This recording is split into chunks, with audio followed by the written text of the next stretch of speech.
He's got to put him in that casket. Michaels missed. If you want to enter our new Xbox and PS5 giveaway, all you have to do is subscribe and leave a comment. We'll be picking a subscriber to win out of the comments. Professional wrestling is just so... Ow! Every single move just looks, why are you consenting to that? Despite being widely known to non-wrestling fans as fake with all the quotation marks in the world around it, there's realistically more moves in wrestling that do damage to the men inside the ring compared to not. Just about every wrestler under the sun not named Mike Mizanin has dealt with injuries to some extent, and unfortunately for the tamer fans watching, we've gotten to see quite a few of them for ourselves. I'm D Wicked from Watch WWE, and here's 10 injuries that either ended matches or shortened careers. Number 10, Sin Cara. Sin Cara is often referred to as a glass cannon wrestler, but I wouldn't even go that far. At least glass cannons are still cannons and can pack a heavy punch. Sin Cara, I don't think he's ever done anything I haven't seen someone else do before. Barring a few bright spots, the man's entire career could be spread across this list as he averages a good few botches a year still, but none are more infamous than this. During a match with Alberto Del Rio, Sin Cara takes a very awkward landing and immediately starts flapping his hand all about toward the referee,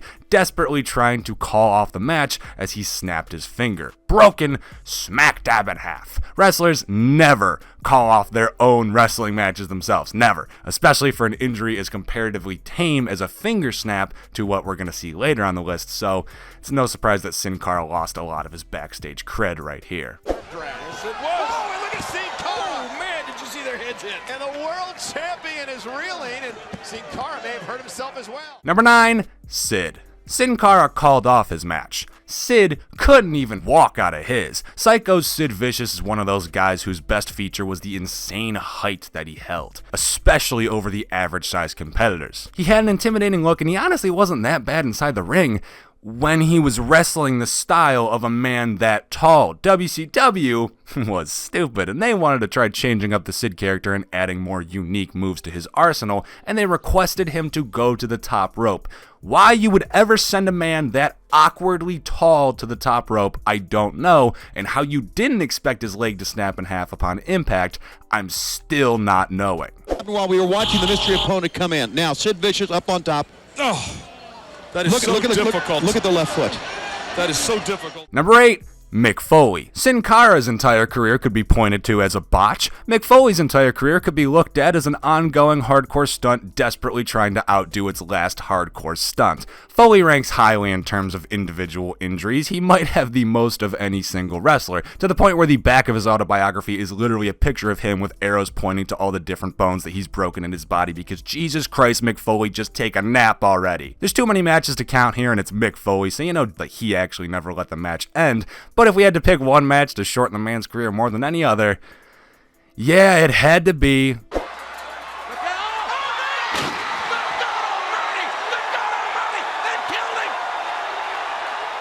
Number 7, Sin Cara's... No, I'm not going to compare everyone to Sin Cara. One of the few non-televised shows of this list, and thank God for it, because if this didn't happen at a house show, I have a sick feeling that Paige was going to genuinely try to continue and injure herself far more worse than she already is, which, keep in mind, is already an injury bad enough to end her career. Before even turning 25, this woman was taken out of competition completely, and what a damn shame, especially for her series Rap to take place in front of so few people, and for it to end on such a random note too. A double kick from a cornered Sasha Banks, a move she's performed and Paige has taken hundreds of times over, is the straw that broke the hooved humpback, and I'm just kind of sad now.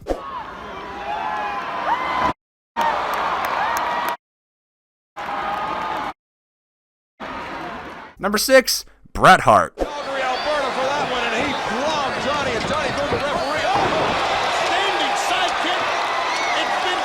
It's been Goldberg, you can right off. Number 5, Neville. Imagine looking at this man and calling him Neville. I mean, no offense to any Nevilles that might be listening right now, but the dorkiest of Harry Potter characters was named Neville for a reason. Nah, this guy is no Neville. That is Pac right there. While the bastard wouldn't actually come to be for many a year, Neville was still putting on some top-notch performances whenever WWE would let him during his 2015 call-up year, but unfortunately, he caught injuries eye the following year during a match with Christopher Jericho, where a simple baseball slide between the legs left Neville's leg incapacitated. This one's a double memorable for the finish, as veteran Chris Jericho recognizes the injury immediately and attempts to get himself disqualified by pushing referee Charles Robinson, only for said ref to not realize what Chris is doing and legitimately start arguing with Jericho on live television, standing over a man who can't stand. There's shoulders down. Does he have him? No. Kick out at 2. He's hurt. Uh-oh. Oh, no. Wow. No need for that.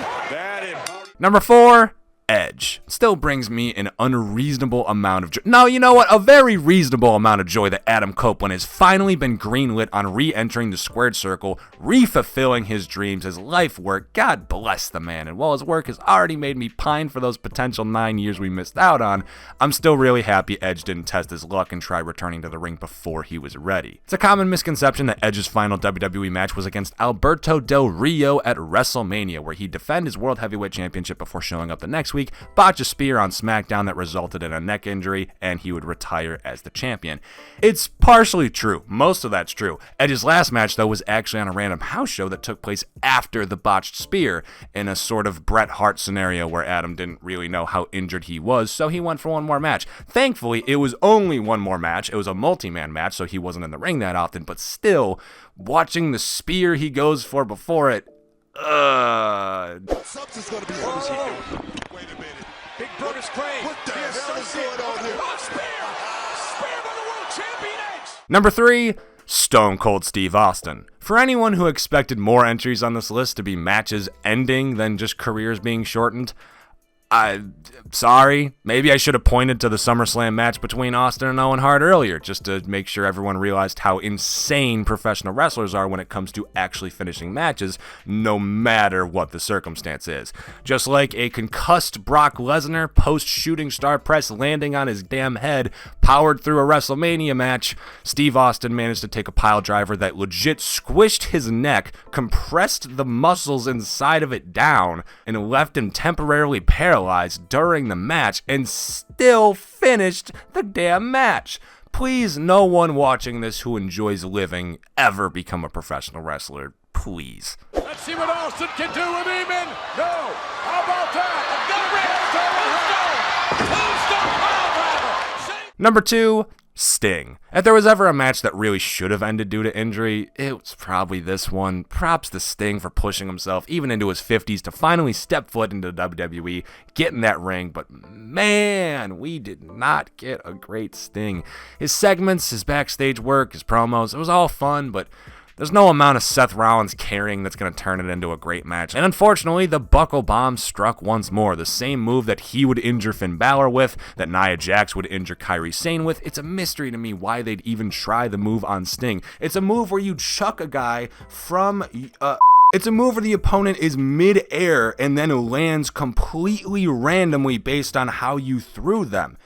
Don't do that to an old man. There's no guiding hands ensuring that he'll be safe. You're just chucking an old dude into a corner, and unfortunately, the way he landed did enough damage to cut the man's career short. Well, not short.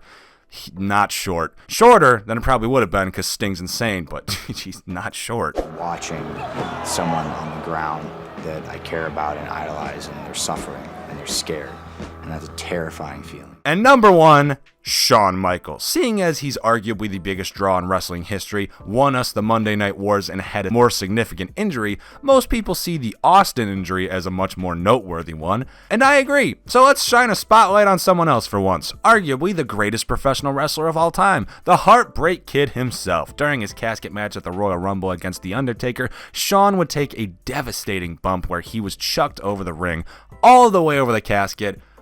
He almost got all the way over, almost perfect, but man, that is a big almost. If only he hadn't just barely nicked the casket right on the corner, directly on his vertebrae, right on the spine, shortening yet another one of the most legendary careers of all time. He's got to put him in that casket.